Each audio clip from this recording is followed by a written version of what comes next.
हम जारी रख रहे हैं। And if I were John, I would want to say what John has said in our key verse of study, 3 John verse 2.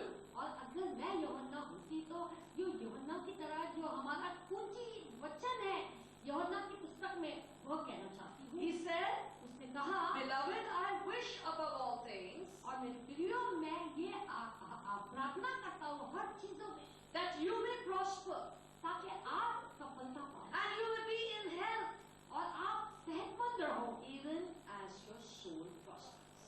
जैसे आपकी आत्मा भी बढ़ती जाए। Amen. आमीन। So there is a condition we are studying in the last weeks. और इसी तरह से ये एक शर्त है जो हम पिछले हफ्तों से सीख रहे हैं And we are understanding और हम ये समझ रहे हैं that God wants us to prosper. कि प्रभु चाहते हैं कि हम तरक्की पाए, He wants us to be in health. और वो ये भी चाहते हैं कि हम सेहतमंद रहे, And above all things, the Lord wants that our soul should prosper. और सबसे ऊपर प्रभु ये चाहते हैं कि हमारा मन तरक्की पाए। And in the last few sessions, we have been learning how our thinking should be, how our attitude should be, how we have to fill our mind, and what we have to empty from our mind. और इसी तरह से पिछले कुछ हफ्तों से हम सीख रहे हैं कि किस तरीके से हमें अपने आप को भरना है और किस तरीके से हम हमारे मन को खाली करें। Because one thing I have understood of the Lord, क्योंकि एक बात तो परमेश्वर की मैं समझ गई, He does not just want us to be those that when we have a need, go stand at the altar, get prayed for, get healed, go back again get sick, go back, get prayed, go back, get prayed, go back, get prayed. और परमेश्वर ये नहीं चाहता है कि जब भी हमें कोई जरूरत होगी तब हम उसके पास जाएंगे, उसकी बेटी के पास जाएंगे, प्रार्थना कराएंगे, चंगाई हासिल करेंगे और फिर से बीमार हो जाएंगे और फिर से हम आएंगे और हम फिर से प्रार्थना करेंगे कि प्रभु तो हमें चंगाई दे। If you remain a Christian, that every time you need something, you went, somebody prayed, you got it, again you came back, you went, somebody prayed, you got it, you will remain a victim of your situation. और उसी तरह से अगर अभी भी आप वैसे ही मसीह बने हैं कि अगर आपको कुछ चाहिए तो आप जाते हैं, किसी से प्रार्थना कराते हैं, फिर हासिल कराते हैं, फिर गवा देते हैं, फिर प्रार्थना करवाते हैं, तब अगर आप ऐसा ही करते रहेंगे तो आप अपने हालातों के शिकार बने ही रहोगे। You know what we try to do is we try to change our friends, we change our home, we change our things, we change our lifestyle, but there's one thing we only have to change. और इस तरह से हम क्या करते हैं, हम अपने मित्रों को बदल देते हैं, हम हमारे घरों को बदल देते हैं, हमारे जीवन के तरीकों को बदल देते हैं, लेकिन एक ही चीज है जो हमें बदलनी है। You know what that is? आप जानते हैं वो क्या है? Our thoughts. हमारे Change your thinking pattern. और इस तरह से हमारी सोचों को, आप जो सोचते हैं उसके तरीके को बदलो, Change your mind. अपने मन को बदलो, Ask Him to bring the right thoughts in your mind. That's all you got to do. The rest is done. और जो सही सोच है उससे मांगो कि वही आपके दिल में डाले। अगर वो हो जाएगी तो बाकी सब कुछ हो जाएगा। Now today, if you sat here and let your mind understand that if I will fill my mind with the right thoughts, with the thoughts of the Word, then I am not going to worry because God will give me help. God will prosper.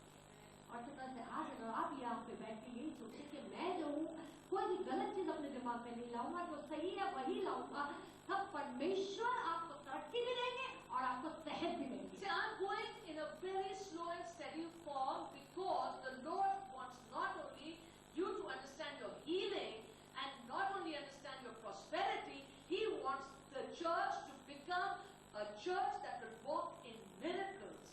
और मैं जो हूँ बहुत ही धीमे धीमे ये शिक्षा आपको दे रही हूँ, क्योंकि प्रभु नहीं चाहते कि आप अपनी चंगाई के बारे में और तरक्की के बारे में ही जाने, पर वो चाहते हैं कि आप हर तरीके से हर एक बात में जाने। I'm not impressed that somebody prays and you get it. I will be impressed if you prayed and you walked in your miracle. और ये बात मुझे प्रभावित नहीं करती है कि कोई जो है आपसे प्रार्थना करता है और आप चंगाई पाते हैं, लेकिन तब ये बात से मैं प्रभावित होंगी कि जब आप प्रार्थना करते हैं और चंगाई पाते हैं। Because you, my beloved, are not indirectly a child of God. You are a child of God. और आप जो है यहाँ वहाँ से होकर परमेश्वर के बच्चे नहीं है, लेकिन आप सीधे परमेश्वर के बच्चे हैं। And the Lord has His mind on you to give you the best. और प्रभु जो है अपना मन आप पर ही टिकाए रखे ताकि वो आपको बेहतर दे। Are you with me, church? क्या आप हमारे साथ सहमत But हैं? because you do not know what best the Lord has in store for you, what do? और क्योंकि आपको पता नहीं है कि परमेश्वर ने जो है बेहतर आपके लिए रखा है, तो और इसलिए जो बेहतर से थोड़ा कम होता है उससे सुलह कर लेते हो। Are you understanding me? क्या आप समझ रहे हो? Why? Because you've not known what is best for your life. क्योंकि आप अभी तक नहीं जानते हैं कि आपके जीवन के लिए बेहतर क्या है। When you think with your thought pattern, you will only think as much as you can think. और तो तरह से जब आप अपने मन के हिसाब से ही सोचेंगे तो जितना आप सोच सकते हैं उतना ही आप सोचेंगे। But when you think according to the word of God, लेकिन जब आप सोचते हैं परमेश्वर के वचन के अनुसार, you want me to tell you? तब मैं आपको बताऊं, It's mind blowing. तब ये है आप समझ नहीं पाओगे। It's mind blowing. और माइंड ब्लोइंग है, Because what God wants to do in your life, you cannot even fathom. क्योंकि जो परमेश्वर आपके जीवन में करना चाहते हैं आप कभी कल्पना भी नहीं कर I'm सकते। telling you, church, मैं आपसे कह रही हूँ कि you know what? लेकिन आप जानते हैं क्या Can be done वो हो सकता है when you will fill your mind with the word of God. जब आप अपने मन को परमेश्वर के वचन से भर लेंगे You will not settle for anything but the best. और तब आप कोई भी चीज से सुलह नहीं करोगे, लेकिन केवल जो बेहतर होगी उसी। You know, Jesus, when he came on this earth, और आप ये जानते हैं कि जब यीशु जी इस धरती पर आए, he came to take away all our sins. Say all. वो आए ताकि हमारे सारे पाप को उठा ले जाए। वाह, सारे। Why? क्यों? So that you and I do not have to settle for hell. ताकि आपको और मुझको नरक में न जाना पड़े। He did not want that we settle for hell. He gave us the best. He says, I have taken your sins that you may be free. और वो जो है हमें बेहतर देना चाहते थे, वो नहीं चाहते हैं कि हम नरक में जाए। और इसीलिए वो कहता है कि मैंने तुम्हारे पाप उठा लिए हैं। The Bible says, बाइबल कहती है Jesus came, he carried our sorrows, he took our grief. और बाइबल कहती है कि यीशु जी आए, उन्होंने हमारी दुख तकलीफें उठा ली। Why? क्यों? So that you and I don't have to settle for living a life that is gloomy. ताकि आप और हम दुखदाई जीवन नहीं बिताए। Jesus came. यीशु जी आए, He took all our sicknesses. उन्होंने हमारी सारी बीमारियां ले ली, He took our infirmities. हमारी कमजोरियां ले Why? ली। क्यों? Because he didn't want that you be saved, but continue living a sickly life. और वो नहीं ये चाहते थे कि आप बच तो जाएं, लेकिन फिर भी बीमारों जैसा जीवन बिताएं। Do you know, beloved? क्या आप ये जानते थे? When sickness comes in your body, deal with it with the word. और जब बीमारी आपके जीवन में आ जाती है तो उसे निकालिए वचन के द्वारा। I listen to what everybody says, but deep inside I am at war against that sickness. You are not going to stay in my body, because my body is the temple of the Holy Ghost, and I have filled it with the word of God, and you get out of my body. So you got to learn to deal with your situation, fight it in the word, fight it in prayer. और उसी तरह से चाहे कोई कुछ भी कह ले कि मैं अंदर लड़ते रहती हूँ, मैं उस बीमारी से कहती हूँ कि ये जो मेरा शरीर है ये पवित्र आत्मा का मंदिर है, तू इसमें नहीं रह सकता। See, Jesus does not want that you and I be sin-free people, but live a sickly, weak life. और यीशु जी ये नहीं चाहते कि हम जो है पापों से मुक्त जीवन तो बिताएं, लेकिन एक बीमारों सा जीवन बिताएं। He does not want that we be Christians and be in poverty, be those that are sad, those that are gloomy. और वो ये नहीं चाहता कि मसीह होने के नाते हम मसीह तो बने रहे, लेकिन फिर भी हम गरीब बने रहे और हमारा मुंह लटका रहा है, दुखी रहते हैं। He wants you, church, that you understand the simplicity of the word of God.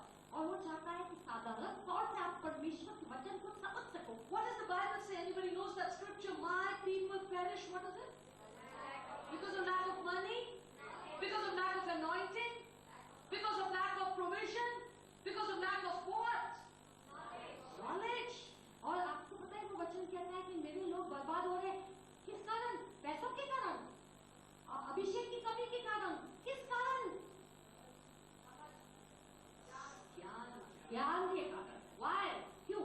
Because provisions are there, prosperity is there, healing is there, power is there, and everything that you desire in life is there, but you don't have knowledge about it. That's why it's not yours. और उसी तरह से हर चीज का बंदोबस्त तो किया गया है, सामर्थ है, चंगाई है, लेकिन आप ये नहीं जानते कि किस तरीके से उसे हासिल किया था। And that's why, और इसीलिए though you have become a Christian, इसके बावजूद कि आप मसीह बन गए हो, your life should be bubbling with testimony upon testimony. और आपका जीवन जो है उभरना चाहिए, गवाहियों पर गवाहियां आनी चाहिए। Beloved, क्या लो? when you understand what God is speaking word, जब आप ये समझ जाते हैं कि परमेश्वर अपने वचन के द्वारा क्या बात करते then know one thing, he's like any other parent. हैं, तब वो हर एक माँ बाप की जैसा ही He है। does not just give you the word and leave it. He will try to make you understand. He will try to make you do it. He will walk with you through it. और वो जो है सिर्फ आपको वचन देकर भूल नहीं जाते हैं, लेकिन वो आपको याद कराते रहते हैं, आपको सिखाते हैं कि इसमें किस तरीके से चलना है, आपके संग होते हैं। Because he wants you to understand one thing for all of us that are here. और एक बात को हम सबको जो यहाँ पर मौजूद है बताना It चाहते is हैं, plain and it is simple. और ये बहुत ही साधारण सी बात है That from him there is no lack. कि उसकी तरफ से हमें कभी कोई कमी नहीं होती है। Where is the problem? फिर समस्या कहाँ है? Open in your Bibles to Luke chapter 5:17. If you can take it out, please. लूका की पुस्तक 5:17। I'll read it in English and sister will read it in Hindi. And it came to pass on a certain day that he was teaching. Now who is this he? Jesus. It came to pass on a certain day that he was teaching, and there were Pharisees and doctors of law sitting by, which were come out of every town of Galilee, Judea and Jerusalem, and the power of the Lord was present to heal them. एक दिन ऐसा हुआ कि वह उपदेश दे रहा था। ये वह कौन है? और फरीसी और व्यवस्था पक्ष वहाँ बैठे हुए थे, जो गलील और यहूदियों के हर एक गांव और से यरूशलेम को आए थे, और चंगा करने के लिए प्रभु का सामर्थ्य उनके साथ था। Now look at that same verse. There is something that I want you to note, that it is Jesus who is speaking to the people. और इसी आप वचन में आप देखिए कि यीशु जी है जो लोगों से बात कर रहे हैं, And there are people of different professions from different places that have come. और जो लोग जो है फर्क फर्क व्यापार से और फर्क फर्क जगह से आए They थे, are listening to what Jesus is saying. और वो सुन रहे हैं जो यीशु जी कह रहे हैं। But the important thing for you to see in that verse on the last line is that the power of the Lord was present और to जो heal them. जरूरी बात है जो आपको समझनी है, हाँ, अगर हम देखेंगे तो उसमें लिखा है कि प्रभु का सामर्थ्य उनके साथ था। My dear beloved, मेरे प्यारो, where the word is given, when Jesus speaks his word, the power is accompanied with the word. और जब वचन दिया जाता है, जब यीशु जी वचन कहते हैं, तो सामर्थ्य उसके संग होता है। And you need to understand that there are two important components in your blessing. और इस तरह से अगर आप आशीष चाहते हैं तो ये दो जरूरी बात आपको याद रखनी है That you need to have power. कि आपको सामर्थ की, तब आपके पास सामर्थ होना चाहिए, It is important that the power be present. और सामर्थ जो है मौजूद होना चाहिए, And the second important thing is that faith be present. और दूसरी जरूरी बात है कि विश्वास भी मौजूद होना चाहिए। Because only if the power is present, और सिर्फ सामर्थ्य है will it do it? तो क्या काम बनेगा? No. नहीं। Only if faith is present, will it do it? और सिर्फ No. विश्वास भी मौजूद है तो भी क्या काम बनेगा?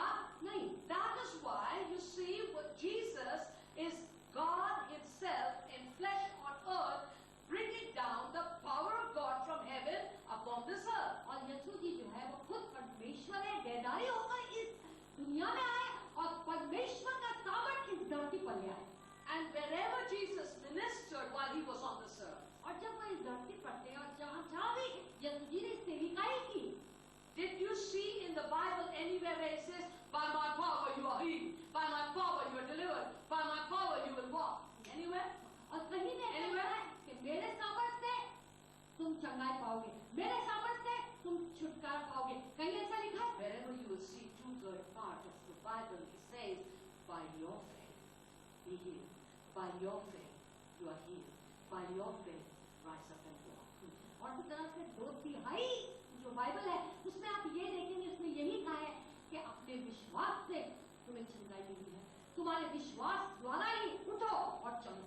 My dear beloved, मेरे प्यारो, it is important we understand that just because the power of God is there, it will not do it. We need to have the faith to receive the power in our lives. और इस तरह से अगर परमेश्वर का सामर्थ्य वहाँ पर मौजूद है तो सिर्फ वही अकेला कुछ नहीं करेगा, लेकिन उसके साथ हमें विश्वास भी चाहिए जब दोनों मिलकर काम करें। There is a story in the Bible, और एक कहानी है बाइबल में, and that story very many of us already know about. और ये कहानी तो बहुत सारे लोग जानते देखते हैं। I'm not going to go scripture by scripture because you know what I'm talking about. और जो है वचन दर वचन हम नहीं जाएंगे क्योंकि जो हम कह रहे हैं वो आप जानते हैं। But nonetheless, I want you to open to the text. लेकिन फिर भी हम चाहते हैं कि ये अध्याय आप पढ़ें। Because something that you noted in the previous scripture, in this scripture also I want you to note. क्योंकि आपने पहले कुछ वचन में देखा था, मैं चाहती हूँ कि इस वचन में भी आप देखें। Turn with me to Mark chapter 5. और आप मार्कुस की पुस्तक 5 देखें। From 24 to 34 there is a story. और 24 से लेके 34 तक एक कहानी है। Let me give you a brief of what's happening in this text. और संक्षिप्त में मैं आपको बता दूं कि इस कहानी में क्या हो रहा है। Jesus was ministering from place to place to place. और यीशु जी जो है जगह जगह सेविकाएं कर रहे हैं। And he would cross over the sea, he would cross over the river, he would go from one end to the other. और वो जो है नदियां पार करके एक पार से दूसरे पार जा रहे हैं। And as Jesus had come to this particular place, there was a man named Jairus. He came to Jesus. और यहाँ पर जो एक खास जगह पर यीशु जी आए, वहाँ पर एक याईर नाम का एक मनुष्य था, वो उनके यीशु जी के पास आया। And he came desperately to Jesus because he knew and he had heard that Jesus heals. और इतना व्याकुल था, वो यीशु जी के पास आया था क्योंकि उसने सुना था कि यीशु जी चंगाई देते हैं। He said, Jesus, my daughter is dying. और उसने कहा कि यीशु जी मेरी बेटी मर रही है, Can you come with me, please? क्या आप मेरे साथ आ सकते हो, मेहरबानी करके? And Jesus went along with his father. और इस पिता के साथ यीशु जी चल पड़े। It was not just Jairus and Jesus, there were many in the crowd that were following him. और सिर्फ याईर और यीशु ही नहीं थे जो जा रहे थे, लेकिन वो भीड़ में भी जो कितने लोग थे वो उनके पीछे चल पड़े। And as they kept going, और जैसे वो आगे बढ़ते जा people रहे थे, kept adding to the crowd. और जो है उस भीड़ में और लोग जुड़े जा रहे थे। And I want you to know that Jesus is on his way to Jairus' house. और यीशु जी जो है याईर के घर जा रहे थे। The crowd is thronging along with him. और वो जो भीड़ थी उस पर गिरी जा रही थी। And as they're going along, Jesus is walking with them. और जैसे वो जा रहे हैं, यीशु जी उनके साथ साथ जा रहे हैं। Word is spreading around that Jesus is going to one man Jairus' house because his daughter is on the deathbed. और उसी तरह से ये समाचार फैल रहा था कि यीशु जी जो है याईर के घर जा रहे हैं क्योंकि उसकी बेटी जो है मरने पे है। And there was a woman who heard about that too. और एक स्त्री थी जिसने ये भी सुना। And when she heard, it was she who immediately paid attention to what she heard. और उसी वक्त तुरंत उसने ध्यान दिया कि उसने क्या सुना। What did she hear? क्या सुना उसने? Jesus is going to Jairus' house. कि याईर के घर जा रहा है यीशु जी। And this was a woman who was afflicted with an issue of blood for 12 long years. और ये जो स्त्री थी 12 साल से लगातार लहू बहने की बीमारी थी उसे। She had done everything. उसने हर कोशिश करके देखी, Nothing worked. कुछ भी नहीं हुआ। Doctor after doctor, doctor after doctor, doctor after doctor, money after money she has paid, money after money she has paid. और इस तरह से एक डॉक्टर से दूसरे डॉक्टर के पास, दूसरे से तीसरे के पास, इसी तरह से डॉक्टरों के पास घूमती रही। पैसे बेहद उसने खर्ची किए। 12 years. 12 साल। She's sick and broke. और वो जो है बीमार है और कंगाल हो चुकी है। But she heard लेकिन उसने सुना that Jesus is going to Jairus' house. कि यीशु जी याईर के घर जा रहे My हैं। dear beloved, मेरे प्यारो, in your Bible, when you will turn to Mark 5:27, I want you to underline that word there. और उसी तरीके से आप जो है देखेंगे मार्कुस की पुस्तक 5 और 27 वचन, तो आप इस वचन पर निशान लगा लीजिए। It says, when she heard Jesus, कि जब उसने यीशु के बारे में सुना, सुना, it is important for somebody to hear. और ये बहुत जरूरी है कि कोई जना सुने। She heard that Jesus was coming in that town. उसने सुना कि यीशु जी उस जगह पर आ रहे हैं। Because everything that woman did after that was based on what she heard. क्योंकि हर एक चीज जो उसके बाद स्त्री ने की, वो जो उस पर निर्भर करता था कि उसने क्या सुना था। If you